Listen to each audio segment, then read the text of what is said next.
Eu recebi um e-mail interessante de um leitor que ele dizia o seguinte, ele falava: Mário, as suas dicas de gestão me impressionam muito pela clareza e pela coesão, mas se você tem um conhecimento tão vasto sobre teorias empresariais, por que você não é um multimilionário? Essa foi a pergunta dele. Bom, a pergunta dele é instigante, mas o que será que ele quis dizer por multimilionário, não é?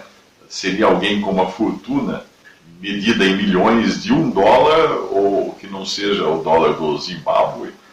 Se for isso, eu realmente não pertenço ao clube dos multimilionários. Mas se quiser dizer, se ele quis dizer simplesmente rico, então eu sou rico, mas quão rico eu sou? Bom, é difícil determinar ou definir quão rico alguém é. Quando perguntaram para o Rockefeller quanto dinheiro era suficiente para ele, ele respondeu: mais um pouco. E quando eu perguntei para minha mãe o que ela gostaria que eu fosse quando eu crescesse, ela respondeu que preferia que eu fosse um filho balconista de uma loja e feliz a ser dono de uma indústria e infeliz. E desde então eu procuro ser rico como um balconista feliz. Numa sociedade onde você é medido pelo que você possui, pouca gente já parou para questionar se o dinheiro é a melhor régua para se medir o sucesso de alguém. Apesar de tantas celebridades que entram e saem das clínicas de reabilitação, nós ainda continuamos associando riqueza material à realização pessoal e profissional. Mas uma pesquisa feita com os 400 mais ricos da lista da revista Forbes revelou o seguinte: revelou que o índice de satisfação dos magnatas era o mesmo encontrado entre o povo Inuit, que vive na Groenlândia, e entre os Masai, o povo Masai do Quênia. Ambos vivem muito bem, esses dois últimos vivem muito bem, sem eletricidade e sem água encanada. São tão felizes quanto os magnatas da revista Forbes. Eu sei que esse meu papo está mais para desculpa de incompetente e que alguém mais curto e mais grosso e menos delicado do que esse leitor estaria querendo dizer o seguinte: Mário, walk the talk, como dizem os Yankees, né? Ou seja, viva aquilo que você prega, viva aquilo que você diz nas suas palestras sobre negócios. Mas esse leitor foi educado ao ponto de rogar que eu não interpretasse a sua pergunta como provocação e etc. Então, vou ser sincero, eu não sou um multimilionário simplesmente porque eu não enxergo razão para navegar para um norte que não está na minha bússola. Não vejo. Além do mais, eu gosto do porto atual onde eu estou atracado. Então não há razão para eu viajar mais longe que isso.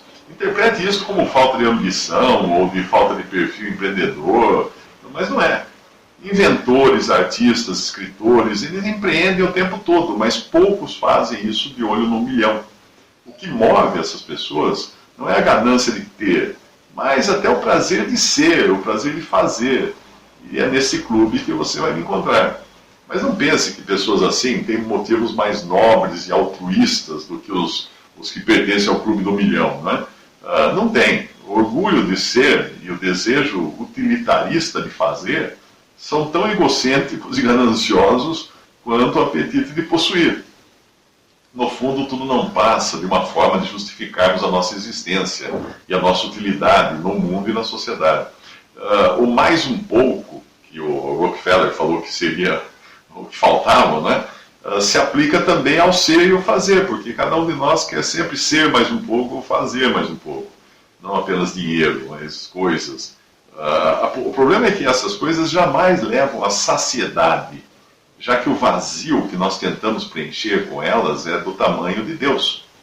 Mas eu vou deixar esses assuntos mais estratosféricos para você acompanhar no meu blog 3minutos.net. Enquanto isso, para dar uma resposta objetiva até a esse leitor que levantou essa questão, eu vou traduzir a pergunta dele da seguinte maneira: como é que uma pessoa que ensina a empreender não se tornou um grande empreendedor? Bem, John Nelson Darby, que viveu no século XIX, ele responderia que os olhos enxergam muito além do que os pés conseguem alcançar. Isso mesmo. Pode apostar que muitos dos grandes autores e professores de gestão que você tem por aí no pódio, nos grandes professores de gestão empresarial, eles quebrariam a cara se eles tentassem administrar um negócio, uma empresa. Mas os seus pupilos, os seus alunos, provavelmente não quebrem a cara. Por quê? Pela mesma razão que Pelé não é o melhor técnico de futebol do mundo. E os melhores técnicos de futebol do mundo nunca foram um Pelé. Se um dia você me encontrar multimilionário, foi porque eu tropecei num bilhete de loteria, e não porque eu apostei na loteria ou num grande negócio.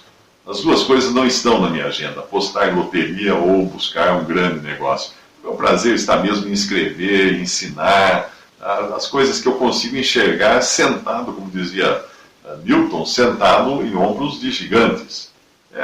Uma vez eu vi um comercial na CNN que talvez consiga traduzir até melhor, de maneira melhor, o que eu sinto. A cena mostrava um garotinho e o seu pai caminhando de mãos dadas, e o menino dizia para o pai que quando ele crescesse, ele queria ser professor. Mas aí o pai tenta convencer o garotinho a seguir uma outra carreira.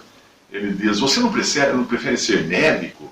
Os médicos são mais admirados, mais respeitados, e além disso, os médicos ganham muito mais dinheiro. Aí o garotinho respondeu: mas pai, não são os professores que ensinam os médicos?